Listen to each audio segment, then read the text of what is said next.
everyone, it's NJ, and today's video is all about Diesel, and he's home right now with his dad. I filmed this yesterday and I looked at it, it ended up being like 30 minutes long, so I'm gonna try to make this a little shorter this time. We'll see though. It's a lot of information and I end up going off on random tangents and stuff, so I'm gonna try to stay focused this time. So 2 days ago, actually 3 days ago now, we took Diesel to a place here in Madison, and they specialize in diagnosing developmental delays, and they did end up diagnosing him with autism, and we kind of knew that was coming. Like, I was 99% sure he would be diagnosed that with autism.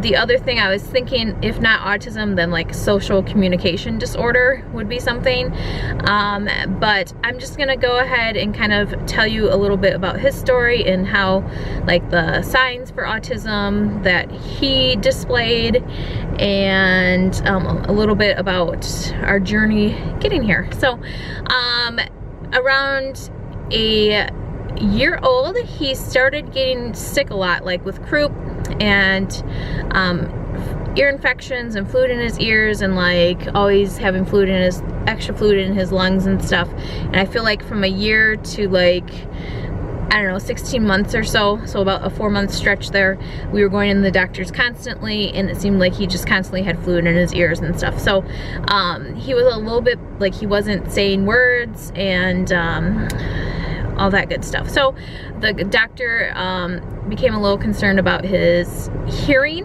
so he referred us to get him like his hearing tested. So we went in there. Goodness, it probably was around 16 months. I don't remember the exact date, I'm sorry. So he was pretty young though when we went the first time, and he wasn't super cooperative. So they were able to like physically look at his ears, and the fluid was gone and his ears physically looked totally fine, but he was not cooperating for the time frame when he was like in the room and they make sounds come out of the corners, and see if he looks at the sounds and the different levels of sounds and all that stuff. So he wasn't really super cooperative for that. So they said come back, like reschedule for a better time in the daytime, that he might not be as fussy. So we left it at that, and then he ended up going at his 18-month checkup. He's about to turn 3 now, so this is like a year and a half ago, and during that checkup they give you a survey, and it's really to pick up for autism, and I think most pediatricians do this survey now, okay? So I did that survey, and there were some red flags, mainly around like the communication stuff. So his speech was just behind. He had said up, and he had said ball and mama at the time, but that's it, and not like on a regular basis. Like he's maybe said it like once or twice. And he would babble, but not a lot of babbling, but he would make the like ba ba ba ba sound and stuff like that. But there were a bunch of red flags on that, and it was mainly around like communication. So at that time, when you called his name, when you would be next to him or come up to him, you say Diesel, Diesel, Diesel. And this was another reason why with the hearing, the doctor was already concerned about the hearing. He wouldn't turn and look at you. Like he wouldn't acknowledge that someone was saying his name or trying to get his attention. So that was like one of the red flags. And then speech altogether was a red flag for that. So, you know, he was young, 18 months. I'm like, oh my goodness, if it's just mainly like speech and stuff, I'm not gonna, at that time I was like, oh, we'll give him some time. We'll wait a little bit. Wait, we'll do the wait and see approach, okay? But we did end up going back to get his hearing tested, and he was super cooperative that time, and he passed with flying colors. And even, it was funny because even the lady that tested his hearing was like, I don't think he's autistic, because he sat at the table and did all the activities with her and like was looking at her and all that stuff, okay, at the hearing test. Now, what's crazy is after that 18 months and that hearing test, which he passed fine, all of a sudden, so around 19 months, he completely stopped making eye contact. It was really, really, really noticeable.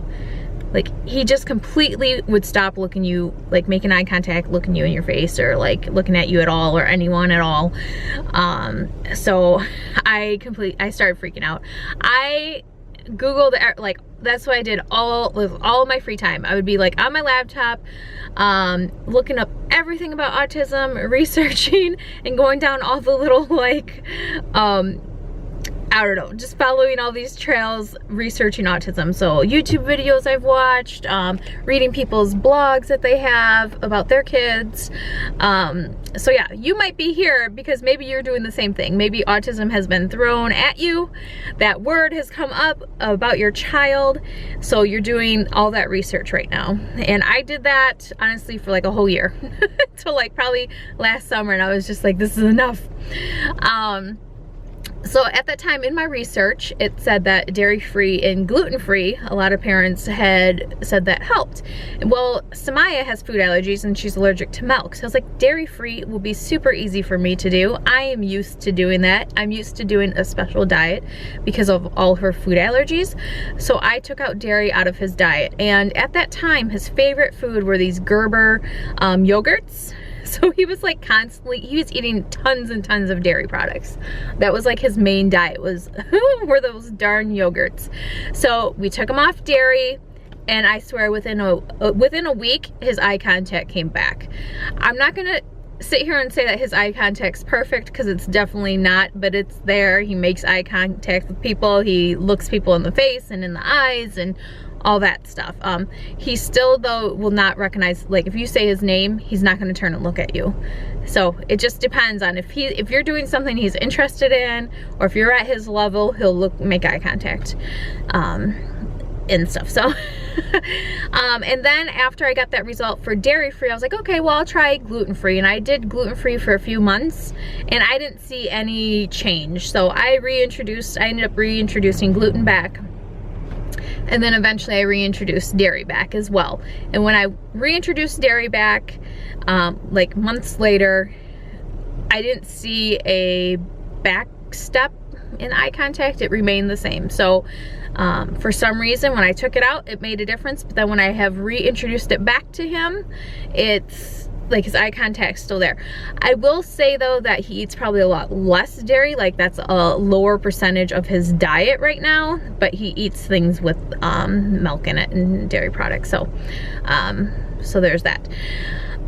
So let me just tell you, let's see what age. Okay, so like a year ago, the doctor also referred me to Birth to 3, which is a program in Wisconsin. I think a lot of states have this program, and they came out, and I called them in the January or so, December maybe, like a year ago December, when he was almost 2. And they came out and did an evaluation, but then in the evaluation they said that they can't diagnose autism. So I'm like, okay, well, what was the point of that, really? But they did diagnose him with a speech delay, which is obvious. He wasn't speaking at all. He was almost 2. But the recommendation, they were just gonna come out to my house one time a month one time a month for like an hour or whatever, and probably like sit there and play with him, and you know, probably give me little tips and stuff. Well, the thing is now with the internet, you can find that stuff online.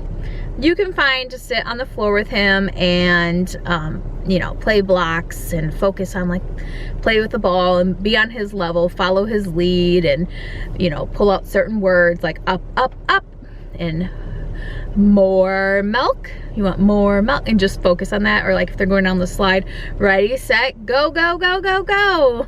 You know, and I did end up doing a lot of floor time with him myself. So I would turn off all electronics and TV and all that stuff and sit on the floor and just get on his level and play with him. And that definitely has helped as well. Like, that has made him more interactive with us. So I decided not to do that.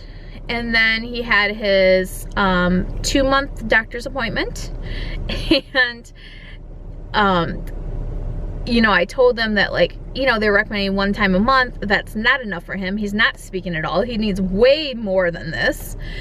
So he finally referred me to an actual like a place where you go for speech therapy, and then also a place the Wiseman Center, who does the diagnosis for developmental delays. So we got on the waiting list for the Wiseman Center, and they're the ones that we just saw. We have been on the waiting list since last June for him to get evaluated for autism.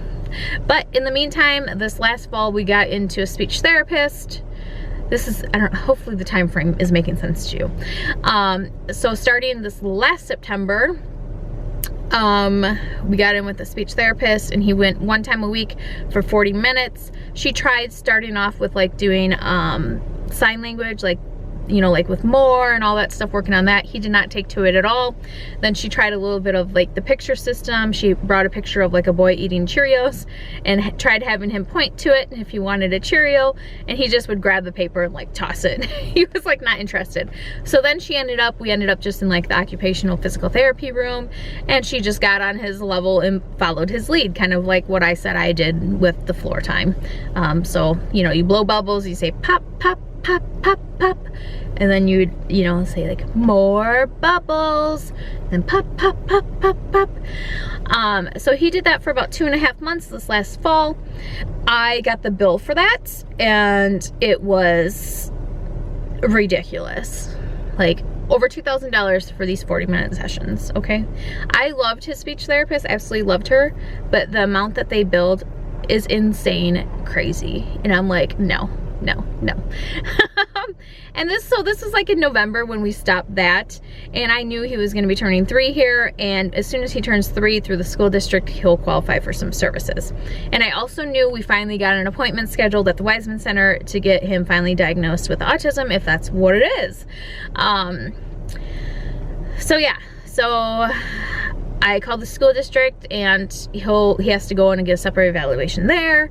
And then the Wiseman Center has recommended, so they evaluated him and they recommended 30 to 40 hours a week of ABA therapy, and then they gave me different places he can go for that service. So it can be in combination with the school district and with these other therapy places that specialize in kids with autism and specialize in ABA therapy. So that is what I'm gonna be working on now, is trying to figure out what situation will be the best for us and for him, and you know, what place we like the best. Okay, so so that is where we're at. But I wanted to tell you what signs he did. I kind of mentioned a little bit that indicated autism. So it was not recognizing his name, turning the eye contact, and then also he doesn't do it as much anymore, but from that 1.5 to like 2.5 year span, he would, when he gets excited, he would flap his hands a lot. He does it sometimes now, but he doesn't do it as much anymore. So he would flap his hands, and then he would do this. It's so cute to us and hilarious, but when he was excited, he used to like run laps in my house. So there might be an old vlog or something of him where I show this. He would like take off from like the family room, run through the kitchen, around the kitchen island, and then run back. Like when he was excited, he would like run these laps. He does enjoy spinning himself as well, but not to the point where it's like obsessive, where it's going to like takes over his day. So he does enjoy it though, but it doesn't like hamper his daily life. And honestly, I feel like my girls, when they're his age, would spin a lot too, maybe even more than him. But that is a sign as well. So the hand flapping and that, and then another big thing he does is he doesn't need his whole daily schedule real structured. He's fine with that. He's a go with the flow kid like that. But what he does do is like I call micro repetitive things. So we have a little basketball hoop for him, and say I take the ball and I throw the ball in the basketball hoop, okay? And he picks it up and comes and gives it to me. He's expecting me to throw the ball in the basketball hoop. He's gonna pick it up and give it to me. Throw the ball in the basketball hoop, pick it up, give it to me. And it's hard to get him out of that cycle. Like it's hard then to give him the ball and say, shoot the ball, Diesel. You know, he's expecting to do it the same way over and over and over and over again. So it's like these repetitive behaviors within like a small thing that you're doing. And she saw that in the evaluation, because she actually had a ball and he would like climb on the little chair. She would toss the ball. he would get it and then go get it and then give it back to her. Then he would insist on climbing back up on the chair, sitting down, getting ready, and it's just like a small repetitive thing. Like if he does something one way, like a certain way, he expects to do it that same way over and over and over again. So those are kind of the signs for autism. Now, I'm gonna think if there's anything else that I need to tell you guys about him, but if there's any questions that you have or comments, if you have any like specific questions, leave them in the comments and I'll try to address them either in a separate video or just answer your question in the comments. So thanks for watching, you guys, and I'll see you next time. Bye.